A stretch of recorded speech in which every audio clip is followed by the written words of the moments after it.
दिनै बे ससियेल मिडियानि गेजेरजों जोङो बेखौनो फोसावनो सानदों लोगोसे हांख्रायनो सानदों बयबो रायजो राजाफोरखौ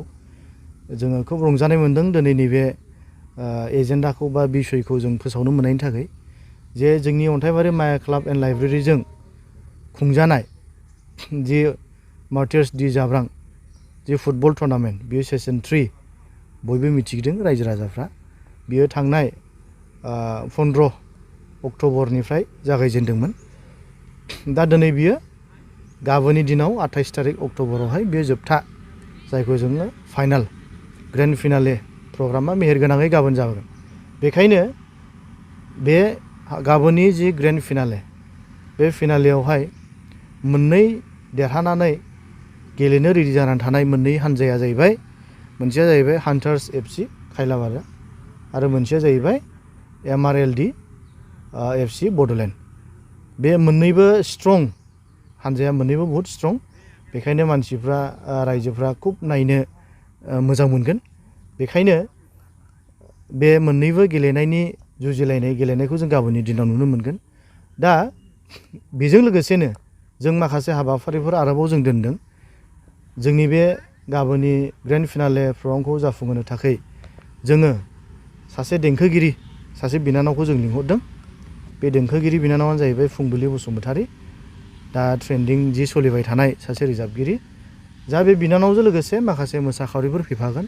आरो बे बिनानावा मिलौदो देंखोजों जोंनि फुटबल नायनो फैनाय जोलुर नायनो फैनाय जोंनि रायजो राजाफोरखौहाय गोजोनग्लायहोगोन होननानै आं मिजिंथिदों लोगोसे बेजों लोगोसे जोंनि खाथि खालानि जोंनि मोसाखावरिफोरबो जोंजों थागोन आरो रोजाबग्राबो थागोन बेजोंनो जों गाबोननि हाबाफारिखौ मेहेरगोनां खालामगोन आरो बेल' नङा गाबोननि हाबाफारिखौ मेहेरगोनां खालामनो थाखाय जोङो माननि आलासि गाहाय आलासि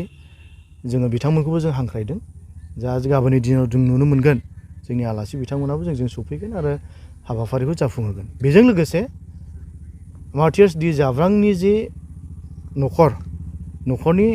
मेम्बार्सफ्राबो जोंजों बाहागो लाफैगोन जों मिजिंथिदों गाबोननि दिनावहाय मार्टियार्स डि जाब्रांनि न'खरनि मानसिफ्राबो जोंजों फैनानै बाहागो लाफैगोन आरो बेजों लोगोसे लकेल डिगनिटारिसफोर मानगोनांफोर आरो गभर्नमेन्ट एडमिनिस्ट्रेटिभनिफ्राय ADC सार आरो BDO सार बिथांमोनाबो जोंजों फैगोन बाहागो लाफैगोन गाबोननि दिनाव आरो बेजों लोगोसे गभर्नमेन्ट रिप्रेजेन्टेटिभनि जायफ्रा दैदेनगिरिफोर बिथांमोनाबो जोंजों फैनानै बाहागो लाफैगोन आरो लोगोसे NDFB इउनाइटेड फरामनिफ्रायबो बिथांमोनाबो जोंजों बाहागो लाफैगोन गाबोननि दिनाव आं बिनिखायनो अन्थाइबारि माया क्लाब एन्ड लाइब्रेरिनि एडभाइजार हिसाबै